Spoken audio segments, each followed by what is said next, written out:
it's Jan Beta, and today I want to talk about a little device to improve the video output of the good old Commodore 64.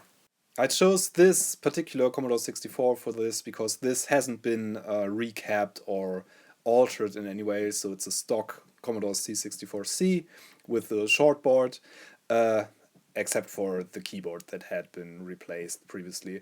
This has a new version of the VIC-2 chip, which is the graphics chip in this, and there are some revisions of it that have some interesting features. All the VIC-2 chips are a bit different. The particular one in this board has quite some obvious vertical striping, so that's one thing that I want to tackle by using the new device. So I don't know how visible this is going to be on camera, but there are, for some colors it's worse than others, especially I can see it very well, red and blue and purple stuff there. There is stripes that you can see. And there was, or there is, still the board that is called Lumafix, that is a little circuit that should prevent these stripes from happening, ideally. This is depending on a lot of factors. The VIC-2, as I mentioned, VIC-2 chips are all different, basically. The device you're outputting the picture to plays a role in it. On most CRTs, these stripes are not very visible. Some of them, they show a bit more. I'm using my RetroTink 2X to do the upscaling for my modern monitor here, which basically does not do any processing on the image. So this is actually the image, or very close to the image that comes out of the VIC-2, out of the Commodore 64 video output. So that's, I think it's well suited to show you how the picture quality changes actually. So this got sent to me from Canada, from coming from Jason, who is Jaystonian on some forums and stuff, and allegedly there's a device in there that is the replacement for the old Lumafix, based on BWAC's work. He called it the Stripe Fix. This is a slightly revised version that Jay came up with, and it includes some documentation. Nice. So the whole thing is called ClearVideo64, Brief Explanation of C64 Video. The RF modulator combines two video signals from the VIC-2 to produce a composite signal and an RF signal which contains audio. The extra frequencies to produce RF are known to bleed into the other signals, including Luma and Chroma as video, or thereabouts.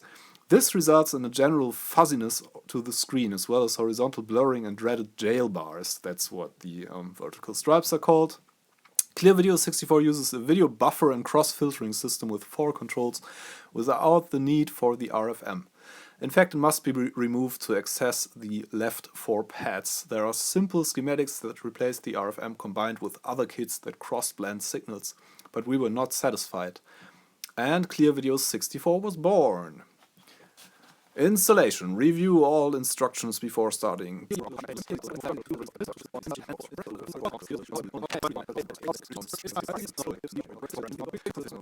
And while past Jan reads the manual, let me take some seconds to talk about my sponsor for this video.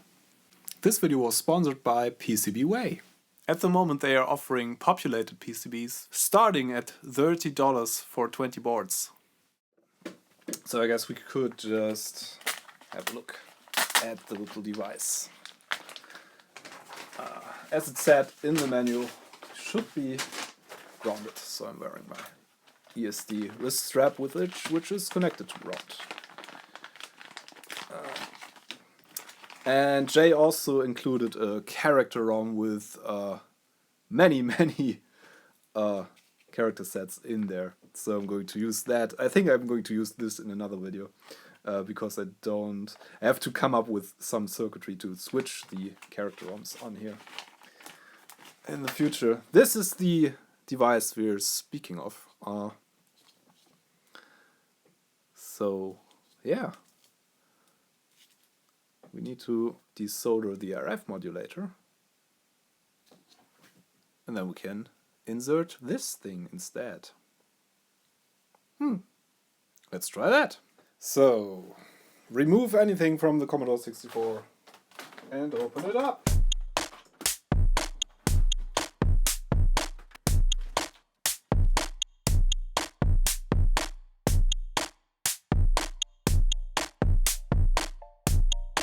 So here's our RF modulator that we have to desolder from the board altogether. And for that purpose I'm going to use my desoldering station because it makes things so much easier. These are not easy to desolder. Sometimes they are soldered to the ground on the board. This one doesn't appear to have any extra solder blobs on the sides, but there are boards where there's a solder blob on the side here connecting this to the large ground plane on the board, which makes it a pain to desolder. Yeah, this should be pretty straightforward, and it has been worked on before. Okay, somebody had a go at this previously, so this is probably going to be even easier to desolder. I see flux residue there. So let's just go.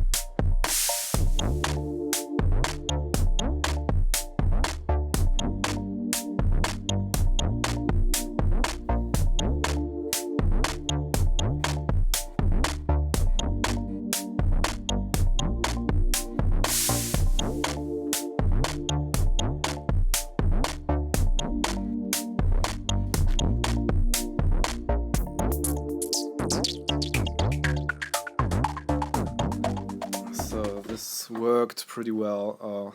No pads lifted or anything. It's not easy, as I said.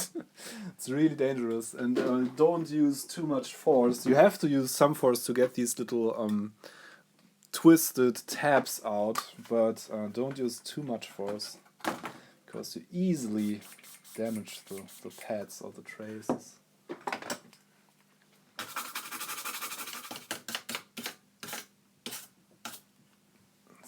There we go, cleaned up and removed the RF modulator. So now identify the left 4 pads, which are these here on this side, furthest away from the expansion port, which is this port, obviously. There's an image on the right 3 of the left 4 are these. So second is chroma. Third is luma, fourth is composite. Okay, so we should be able to wire this up to our circuit board here. Chroma, yeah. And the composite is just wired to ground in this case.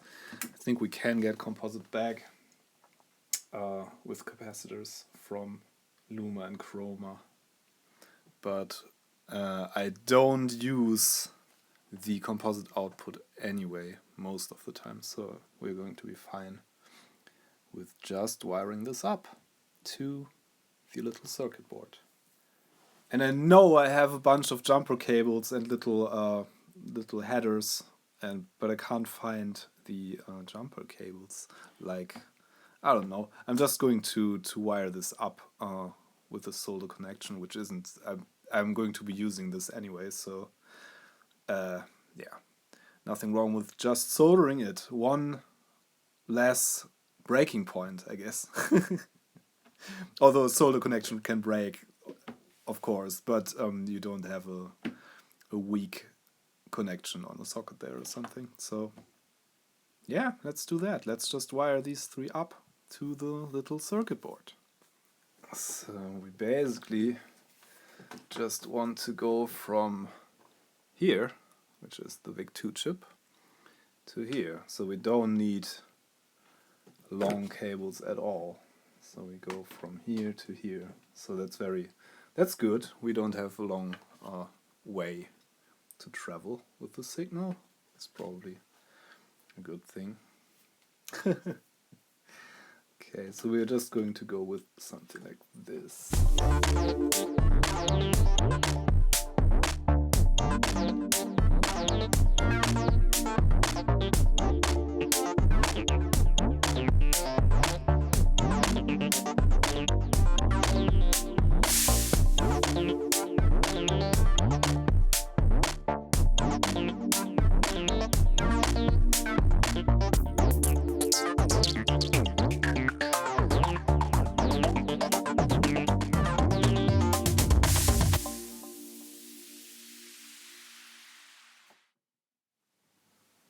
Oh, I'm going to solder them to the PCB first.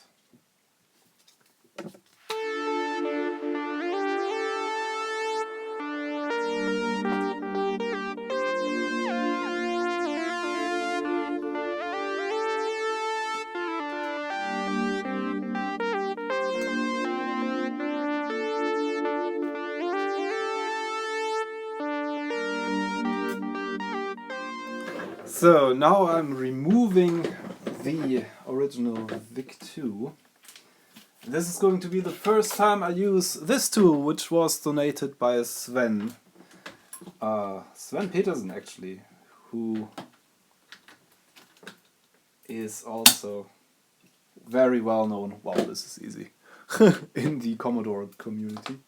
So he makes a lot of nice things for the community. And one of those things is that he donated this one, which I saw in a video from Adrian Black for the first time. Yeah, and they were not easy to get in Germany, so Sven ordered a couple. I think he gave them to a couple of people, actually. So thank you for that. So we need to make a bit of room here. No, not quite. I'm going to have to remove this capacitor, I think. Which doesn't matter much because I want to recap this board anyway. So the desoldering station was clogged up, so I'm just going to do this the old school way, using my iron and some solder wick or solder braid. It should work reasonably well. There we go. And this is 47 microfarad 16 volts, which I'm going to replace with a 47 microfarad 25 volts, which is a lot smaller. And it's going to fit in there pretty nicely, and I can fit it in ways so I can bend it like so, flat on the board.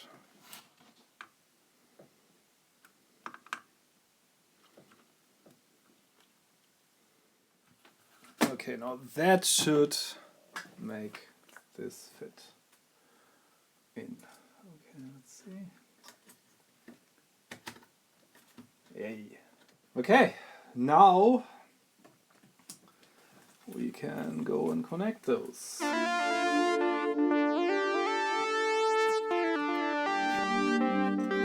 very strong element.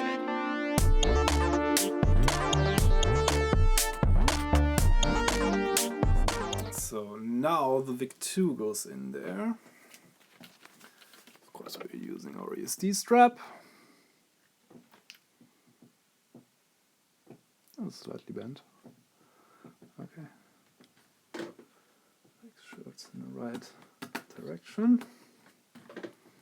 Okay, went in pretty nicely, I think. Pins are all in.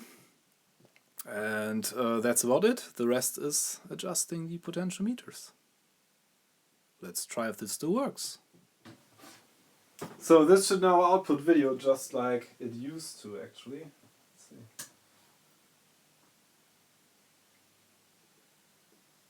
Oh, there we go.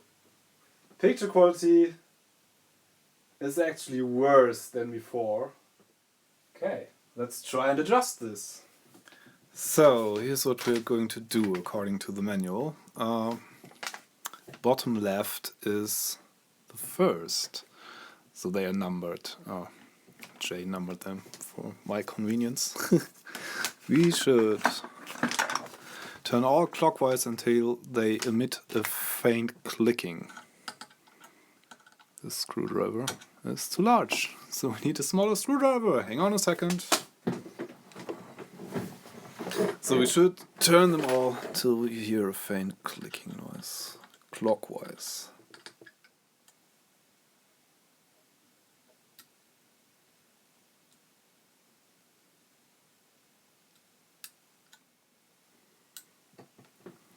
Okay, so we have turned them all clockwise until we heard a faint click.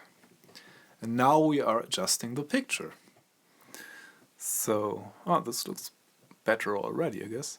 The first, we should counterclockwise adjust it counterclockwise until we see a 50% overlap in video artifacts. Okay. Don't really see anything changing yet. Okay, there we go. It changes a bit. Let's just leave it like that, somewhere in the middle. Just the second until you find the best picture. Okay.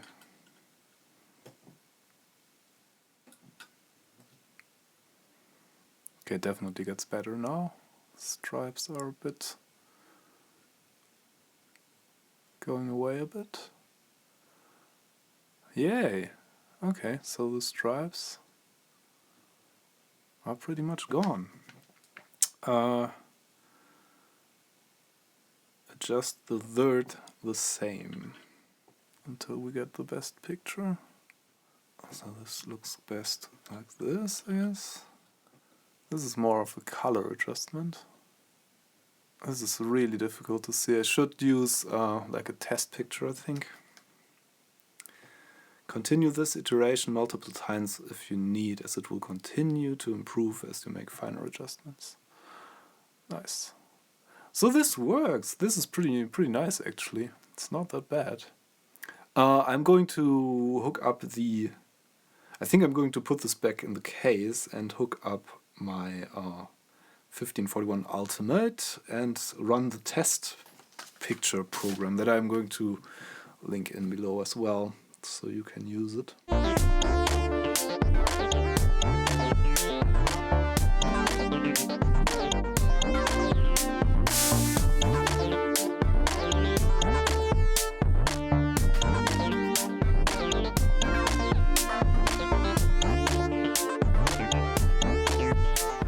It's not easy to show this, obviously. So I'm just going to twiddle around a bit, tweak this. So we can make the jail bars nearly completely disappear, I guess.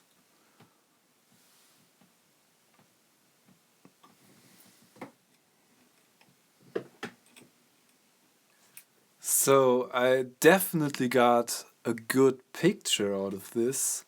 I don't know if it's better. There's definitely less jail bars than before, but the picture quality is definitely great and it's a lot crisper than before, and we got rid of most of the jail bars. There's like horizontal bars still, but that's due to my upscaler thing, so that's just normal. That's how it looks on this thing. Definitely is an improvement. So that's the ClearVideo64. And I'm going to link in stuff on where to get this below. So much for the ClearVideo64, a new incarnation of a stripe fix slash quality enhancement for the C64's video output. And I really like this thing because, yeah, it just works a treat. And the picture looks a lot nicer on my Commodore 64C that had quite some issues with jail bars, and they are nearly completely gone. So yeah, thanks for watching. I'm Jan Beta. See you next time. Bye!